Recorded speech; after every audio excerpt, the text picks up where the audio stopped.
You sit down, you press a button, and in about 4 seconds, everything you just did disappears, flushed through a pipe, out of your house, and out of your life forever. You don't think about where it goes. You don't smell it, you don't see it, you don't have to think about it again. That's the whole point. Now stop and actually look at that for a second. A porcelain bowl connected to an underground network of pipes, pumping stations, and treatment plants, all built and maintained by people you'll never meet, just so you never have to think about your own waste for more than a few seconds a day. That is an absurd amount of infrastructure for something so ordinary. And it's recent, really recent. Most of the humans who have ever lived never touched anything like it. So here's the question nobody asks until somebody asks it. If flush toilets and sewer systems are basically a modern invention, where did everyone go before them?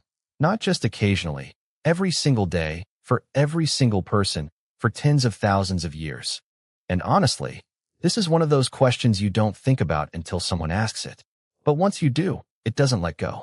Because the answer isn't just outside. The answer is actually the story of how humans learned to live together at all.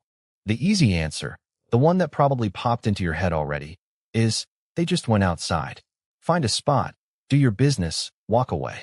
And for a huge stretch of human history, that's basically correct. For small, mobile groups, the kind of hunter-gatherer bands humans lived in for the vast majority of our existence, this wasn't really a problem that needed solving. People moved. Camps were temporary. Waste left in one place got broken down by weather, insects, and scavengers long before anyone came back to notice it. Researchers who study modern hunter-gatherer groups, like the Hadza of Tanzania, have described exactly this pattern. No fixed latrines, waste deposited some distance from camp, and the group's own mobility doing most of the sanitation work for them. But they just went outside is doing a lot of quiet work in that sentence. Outside where? Outside how far? What happens when outside starts filling up faster than nature can clean it? That's where the real story begins. Because at some point, some of these mobile groups didn't move on. They stayed. And when humans stop moving, waste stops disappearing just because people wandered off. This is one of the biggest and least glamorous consequences of the shift toward permanent settlement, starting roughly 10 to 12,000 years ago in places like the Near East.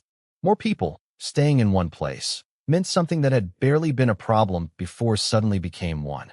Their own waste started piling up around them. Archaeologists studying early settlements have found this directly. Thick layers of household refuse, called middens, packed with food waste, ash, and human waste, building up right next to where people lived. One striking example comes from a hunter-gatherer fisher site in Latvia called Riņķokalns, where researchers found people were already organizing their waste into specific zones thousands of years before agriculture existed there, separating food debris from combustion waste from human waste. In other words, even before full-blown farming villages, some semi-settled groups were already grappling with the accumulation problem and inventing ways to manage it. That's the shift, not civilized versus primitive. Just a straightforward, biological math problem. More people, less movement, equals more waste that has to go somewhere on purpose instead of nowhere by accident. The first fix was simple and pretty intuitive: designated areas. Pits, spots you knew to avoid, or spots specifically set aside for this. It's the same logic a lot of animals use, just formalized. But even that modest step created a new problem, because designated areas fill up, and they smell, and they attract flies. And if your water source is nearby, a well, a stream, the thing you're also drinking from, that pit isn't quite as separate from your life as you'd like it to be. This is where the story stops being about individuals and starts being about a settlement. And eventually, a city. Let's scale it up. One person's waste is barely an inconvenience. A family's is a chore. A village of a few hundred people is a genuine logistics problem. And a city, a real, dense, thousands of people city, is an engineering problem. Every step up in population density didn't just add more of the same issue. It changed the nature of the issue entirely. Think about why. A single household can dig its own pit and move it when needed. There's room. But pack a few thousand households into the same walled space, and suddenly there's no way left to move to. Waste that used to disappear into empty land now has neighbors on every side. Water that used to be safely distant from a single latrine is now a shared well surrounded by dozens of them. The problem doesn't just get bigger, it starts interacting with itself. One household's poor solution becomes everyone else's problem too. That's the moment sanitation stops being a private, individual decision and starts becoming something a whole community has to coordinate, whether they like it or not. And this is where the evidence gets genuinely strange, because it turns out ancient human waste is one of the most information-rich substances archaeologists can find. Preserved feces, called coprolites, can hold onto parasite eggs, undigested plant fragments, and even traces of ancient microbiomes for thousands of years. Researchers have used them to reconstruct ancient diets, detect intestinal parasites, and in some cases even estimate how many people were living in an area by tracking chemical compounds called fecal stanols that build up in soil and lake sediment over time. Scientists working in Peru have used exactly this method to try to estimate ancient population changes in places where bones and buildings don't survive well. It sounds almost like a joke. Scientists can tell that from ancient poop? But it's a real and increasingly serious field, because waste, unlike a lot of other archaeological evidence, was something literally everyone left behind, all the time. So what did ancient cities actually do about it? In Mesopotamia, some of the earliest cities on Earth, archaeologists have found brick-built toilet structures dating back thousands of years, including at a site called Tel Asmar, where excavators uncovered pedestal-style toilets connected to pits or drains. These weren't universal. Plenty of Mesopotamian households, especially outside the wealthier core of a city, likely still relied on open-air disposal or simple bucket latrines that don't tend to survive in the archaeological record. But the fact that some households were investing in built toilets at all tells us something. Sanitation had become a problem worth engineering a solution for, at least if you could afford it. Then there's the Indus Valley Civilization, in what's now Pakistan and northwest India, home to cities like Mohenjo-daro. This is where people often reach for the word modern, and it's worth being careful here, because the reality is impressive without needing exaggeration. Many houses at Mohenjo-daro had their own toilet holes connected to brick-lined drains, which fed into covered channels running beneath the streets, channels large enough for workers to physically climb into and clear blockages. Wastewater could be flushed by pouring a jar of water down the hole, sending it into a shared drain and eventually into a soak pit outside, which was periodically emptied, likely for use as fertilizer. That's a genuinely engineered system, designed, standardized across an entire city, and maintained. But it wasn't the same as a modern sewage network, and it wasn't universal either. This was largely a system built into denser, more established parts of the city. Smaller settlements and the city's edges likely leaned more heavily on pits and open ground. So the honest version of the story isn't the Indus Valley invented modern plumbing.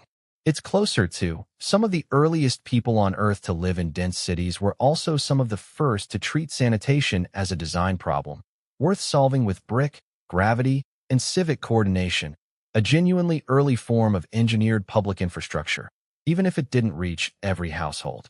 There's also a smaller, stranger example worth pausing on. The palace at Knossos, on the island of Crete, built by the Minoan civilization roughly 3,500 years ago. Archaeologists have identified what may be one of the earliest known examples of something resembling a flush toilet. A seat positioned over a channel, with rainwater collected in a cistern and poured in to carry waste away through clay pipes. It wasn't automatic, and it wasn't common. It likely served a single wealthy household in a single palace. But the underlying idea, using water on purpose to move waste away from where people live, is the exact same idea sitting inside your bathroom right now, just missing a few thousand years of plumbing refinement. Rome gets the most credit in popular imagination, largely because of one structure. The Cloaca Maxima, the greatest sewer, an enormous drainage channel running beneath the city. Here's the part that surprises people. It wasn't originally built to deal with human waste at all. Its first job was draining stormwater and marshland so the city's low ground would stop flooding. Only later, as Rome grew and its network of aqueducts brought in enormous volumes of running water, did baths and public latrines start getting connected into it. Rome eventually had well over 100 public latrines, long stone benches with keyhole-shaped openings cut side by side. No partitions, no privacy. People sat and chatted while they went. It was social infrastructure as much as sanitary infrastructure. But don't picture something like a modern sewage system, because Roman sanitation had real limits. The Cloaca Maxima dumped straight into the Tiber River, the same river many Romans used for washing, and sometimes for drinking water before the aqueducts fully took over. Private homes usually weren't connected to the main sewer at all. Wealthier households often preferred a private cesspit, partly out of concern that a backed-up sewer might flood their homes with, well, everything the sewer carried. And archaeologists studying ancient latrines have found parasite eggs preserved in the sediment, evidence that even with all this engineering, intestinal disease was still common.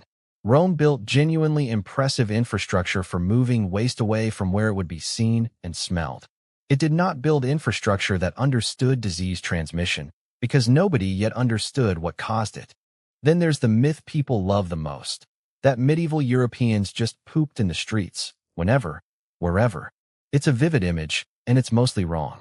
Most medieval towns had strict ordinances against dumping waste in the street, with real fines attached. Wealthier homes often had built-in privies emptying into cesspits.